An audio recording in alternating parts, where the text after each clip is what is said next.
আলোচিত সেই জল্লাদ শাহজাহান আর বেঁচে নেই। জল্লাদ শাহজাহানের বোন ফিরোজা বেগম তার মৃত্যুর বিষয়টি নিশ্চিত করেছেন।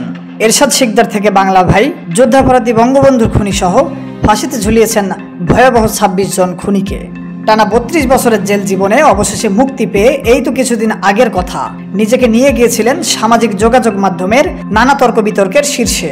সোমবার ২৪শে জুন রাজধানীর একটি হাসপাতালে চিকিৎসাধীন অবস্থায় তিনি শেষ নিঃশ্বাস ত্যাগ করেন। তার বোন ফিরোজা বেগম তার মৃত্যুর বিষয়ে আরও জানায়, ভাই বেশ কিছুদিন ধরে ঢাকার অদূরে হেমায়েতপুরে থাকতেন। রোববার রাতে তার বুকে ব্যথা শুরু হলে সোহরাওয়ার্দী হাসপাতালে ভর্তি করা হয় তাকে। সেখানে তিনি শেষ নিঃশ্বাস ত্যাগ করেন।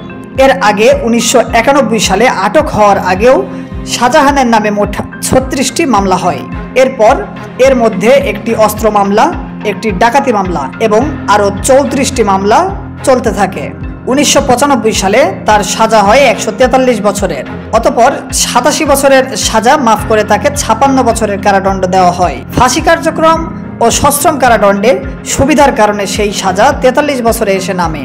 রোববার ২০২৪ সালে ১৮ জুন বেলা ১৫:১২টার দিকে ৩২ বছর কারাভোগ শেষে মুক্তি পান তিনি। অতঃপর এক তরুণী মেয়েকে বিয়ে করে জড়িয়ে পড়েন তর্ক বিতর্কে।